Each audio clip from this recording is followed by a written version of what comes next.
Hi, I'm Marie Hopkinson. Welcome back to the Chinese Medicine Podcast. And on today's video, we're going to be talking about 3 things you can do for your Spleen Qi in 2021 to help have some healthy Spleen Qi. I'm really excited about this because lots of people watching this channel already know and love about Spleen Qi. They always ask me those questions. And I was thinking, last year I made a video, 5 things you can do to help your Spleen Qi. This is another 3 things you can do to help your Spleen Qi in 2021. But before we get started, this video has been kindly sponsored by Empirical Health. I never do paid promotions. Well, I haven't done them up to this point, but today is the first day for that. And the reason why I'm doing this is because I support this company myself. This is a company I use predominantly for my herbs. Most of these herbs are real.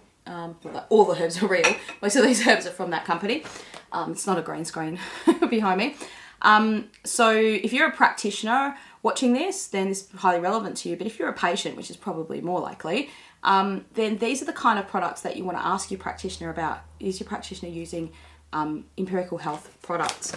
So they stock people all over the world, predominantly Australia, or they're based in Sydney. I'll quickly go through some of the products. So Simon from Empirical Health has sent me this lovely gift box, and we'll just quickly go through some of the products that they have. So they have raw herbs. This is Juhua, really high quality products. So one of the special things about their company is they do independent testing, which means it's outside of China. So one of the things that's special about their company is they do 3-tiered testing, and they test for over 400 pesticides in their raw herbs, in their products that use the raw herbs, which is raw herbs ground to powder. So this is their Guaja. How lovely is that? It's just a beautiful product. So this is part of their organic range, right? They're certified organic. And in addition to that, they test for more pesticides than are actually required by Certified Organic Australia. So this is their raw herbs ground to powder. I'll show you what this looks like inside. This formula here is called Bansha Sheshintang. Try to say that fast. So this product is the raw herbs, so like these kind of herbs, put in a grinder and ground down, and this is a formula. So this will have like 7 or 8 herbs, kind of, I think 7 herbs in this formula mixed in together. Another product that they do are these honey pearls. So they're like the raw herbs ground into powder and then mixed with honey, and they make these delicious kind of pills. So the other thing that's awesome is their packaging is recyclable. It's this lovely glass. The labels can peel off really easily. You can put your coffee in here. It's such a great idea. So you get these lovely little jars that you can reuse. Yep, so very sharp, very lovely looking packaging. So they do these things. Some of their raw herbs ground to powder are in this kind of packaging as well. And so you can either, depending on how you buy them, as a practitioner, there's 100 grams in here. These are like little bags of like 500 grams. So they have lots of options for you. If you're a practitioner or you're a patient watching this and you think, I would like to be able to access the highest quality herbs that I can get, then this is the company you want to go for. Not only do they have these different kinds of pre-made formulas, but all of the individual herbs. And the next question you might be asking is, well, what about granules, Marie? I only love granules. That used to be me. And so they have these really high quality granules. I used to say, I was a granule girl because that's all I would use. Now I use all kinds of stuff. But these are the predominant thing that I use because of the kinds of patients that I see. And sometimes it's good as a practitioner, give your patients a choice. So do you want it in a pills? Do you want it in a powder? Do you want it in a granule, if that's available for them? And so these are all up to the practitioners to make these decisions about the products. But you can click the link below to learn more about Empirical Health. They're a very ethical company. They always use recycled packaging. The stuff that they sent this stuff in, it's all wrapped up in this beautiful kind of recyclable cardboard. It's great. And sometimes they'll send things in a compostable pouch or something like that. As a person who uses this company in my practice, I've always found them to be like their shipping is speedy, their service is great, and all that kind of stuff. So that's all important. If you're going to use a company, you want to make sure that your products get there on time and you get the right things that you ordered and all that kind of stuff. So let's get on with the video. So thanks for sitting through that. I hope that was beneficial and valuable to you. Let's talk about 3 things that you can do for your Spleen Qi in 2021. Well, the first thing I want to mention is the emotional component of the spleen. that is worry, right? So worry or pensiveness or thinking. Now, thinking isn't bad. We're not saying don't think. So thinking is the intelligence and your ability to think through problems, and that's all part of healthy spleen qi. But when your spleen qi gets unhealthy, you can find yourself ruminating about things, like going over things in your head all the time, or worry. And another word that Chinese medicine uses is this word called pensiveness. So that means kind of overthinking, right? Thinking and thinking and thinking about something. And especially if that becomes like in a negative way, that can be very detrimental to your spleen qi. So the first thing I would suggest for you in 2021, these are easy things you can do, is to think about, not thinking too much, to think about your thoughts, right? To give some consideration to what's going on in your mind in the background. Are you constantly ruminating about negative things? Are you overthinking things? Now, sometimes when you go to a practitioner and they start working on your spleen qi with herbs or with acupuncture, then often these things resolve by themselves, right? And patients come back and they go, oh, I'm just not thinking as much. And it can be a very complex problem. There can be a scale of things where you can just think about not thinking too much and it stops. And then you can have a scale where you need to see a psychiatrist and you might need Western medication as well. Like, there can be this scale of things. But this video is more to just kind of draw your attention to the idea and the concept that your thoughts are related to your spleen qi, right? So that's really important. Now, number two is being aware of your eating habits. Now, eating in front of the TV once or twice, a year, or every so often, let's say, isn't such a bad thing. Maybe even once a week. But in Chinese medicine, they place a lot of emphasis on what you do when you're eating. Now, your body always give its preference to your mind over your physical body. So that's because that's how we stay away from danger, right? So if there's something to be alerted to, we need to be aware of that, and so we can get away from danger, right? If there's a fight breaking out, you want to know about it so you can run away, so you can take shelter. But if you're in an emotional state while you're eating, now this can happen because you're sitting at a dinner table, damn, Daddy, and it's just an uncomfortable situation. Come on, Clem. Come on. I'm sure we've all been there before.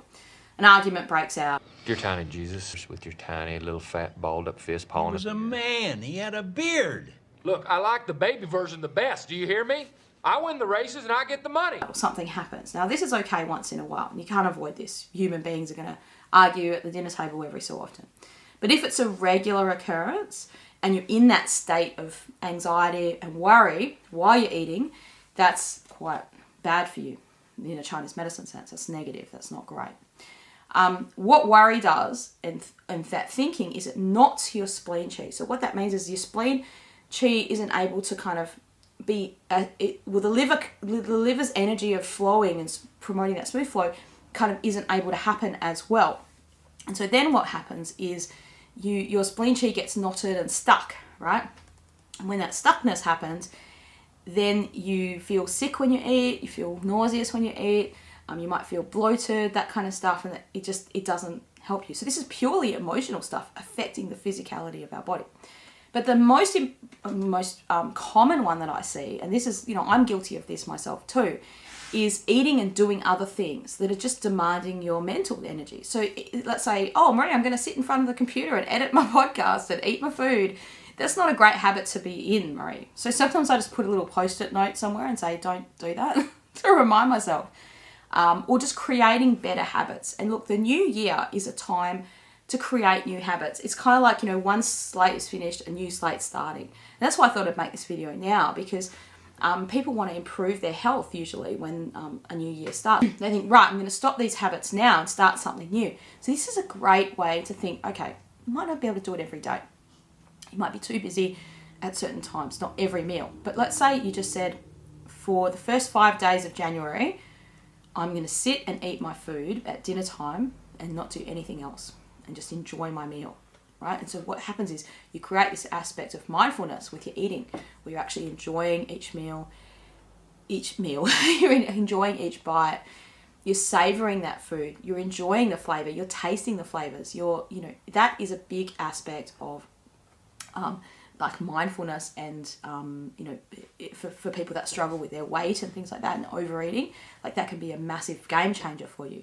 But from a Chinese medicine perspective, just simply doing that helps. We think of that, rather than thinking of it as mindfulness, we think of it as like, Well, it's giving your spleen time to do its job of digestion and not asking it to do two things at once. You know, it's like a mum that's trying to cook the dinner and the kid's saying, I'm hungry, help me. And the mum's like, well, I can't do the two things at once. I can't cook your food and, you know, come and play with you, Johnny. We can do one thing or the other right now. So your spleen is kind of like that when you're asking it to do two things. You're saying, watching TV and things like that, or reading the newspaper that's very emotionally engaging, can be detrimental to you. Similar to the argument situation, right? You're getting anxious, you're getting worked up. At the same time, your body's trying to digest the food. Sitting down and eating and talking is okay, as long as it's not engaging in angry conversations or very emotional conversations. So if you've got to have a conversation with your partner and you know it's going to be very difficult and this is an issue for you already, it's better to have your meal and then say, let's talk. Not let's talk while we're eating, if you can avoid doing that. So that's number 2. Number 3 of how to have healthy spleen qi in 2021 is intermittent fasting. Intermittent fasting, you say, Marie? I thought Chinese medicine was against fasting. It's, you know, that's a lot of what we taught in school as TCM practitioners, kind of that, you know, your spleen likes full and empty. It doesn't like grazing all day long, right? So that implies that there should be an empty.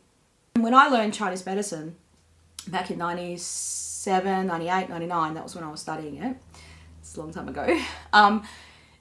The concept of intermittent fasting wasn't really a popular thing. So when you said fasting, people would generally go, oh, a 21-day fast, a 5-day fast, like these long fasts, like biblical fasts, right? 40-day fast, something like that, right? That would be what would come to mind. Not intermittent fasting, which is really just observing the emptiness of your body. So for some people, they would say, an 8-hour window of fasting, it should be normal, right? That is actually part of Chinese medicine. We don't really think of that as fasting, right? Not eating for 8 hours is the normal considerable break. It's just that our bodies have become, our culture has become so accustomed to, one, having food available all the time, anywhere we want it. You can just get food. And that then makes us able to kind of, you know, eat at any time that we want. And a lot of people's lifestyles mean that they don't have that regularity. Now, if you've watched my other videos, if you watched the Spleen Qi in 2020 video, you would have heard me talk about regularity, full and empty, not grazing all day long. And that's kind of part of this intermittent fasting. So that could kind of work for people, especially if you're a person that's got a spleen qi deficiency or a tendency to the spleen or the earth element weakness, and then you get dampness, or you get bloated, or you get tired and you get lethargic. Those are kind of damp related symptoms, or can be symptoms of like spleen yang being weak, right? Not able to support its digestive functions. So by giving the body a break, it lets things rest, right? And there's lots of research in a Western medicine sense of showing that when you're resting like that, when you're giving the body a break, it's doing a lot of repair, right? It's doing a lot of restorative functions. So I wouldn't suggest for the majority of people that they go on a long fast unless they've consulted with their practitioner first, especially with your GP, right? Your general practitioner. Go and have some blood tests, see where your body's at, that kind of stuff. And you normally, with those kind of longer fastings, you normally work your way up to it. So you'd be accustomed to fasting for a whole day or fasting here and there. In my life, I have done quite a bit of fasting, right? So it was more for like a religious reason. But I have done times where you'd fast for like a whole day or something like that. I've done long fasts too, but you would, before you do those longer fasts, you would do these, you would do these shorter ones, and so you're used to it, right? You wouldn't just kind of stop suddenly. And often with those fastings, people would say, well, you can have a small amount of food in a different way. So you'd have broth, or you'd have some kind of soup or something like that that's very mild and kind of in line with what in Chinese medicine calls the clear, bland diet. So I wouldn't say that Chinese medicine is against fasting, because that was something that I was kind of taught back in school, but I think it was more the idea of going on these long fasts. But certainly for many people who have dampness, particularly if they're overweight, or they have they have a tendency to graze and eat irregularly. What fasting can do, intermittent fasting, is like even periods where you might go without, you only have a small amount of window where you eat during the day, right? So that'd be like people that say, I have a 1 meal a day diet or a 2 meal a day diet. And that means that in those other times, if you're considering that intermittent fasting, you're not eating anything, you're just having water in those times, right?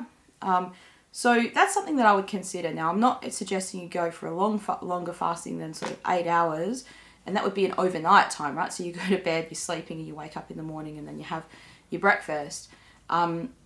I wouldn't suggest you go for longer periods than that without consulting a practitioner first if you're already unwell. So go and see your practitioner, because it's just a good idea to make sure, can your body sustain that? And it might be a way of like having broth instead of a breakfast when you first wake up, so you're not having your blood sugar crash down or something like that too much from, depending on what your circumstances are and things like that.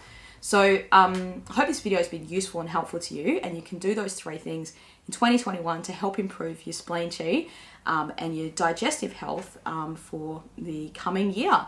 So I look forward to seeing you again on the next video soon, and have a great day. Make sure you subscribe if you're not already a subscriber. You click that subscriber button and the notification bell, and you'll never miss an episode from me. Thank you.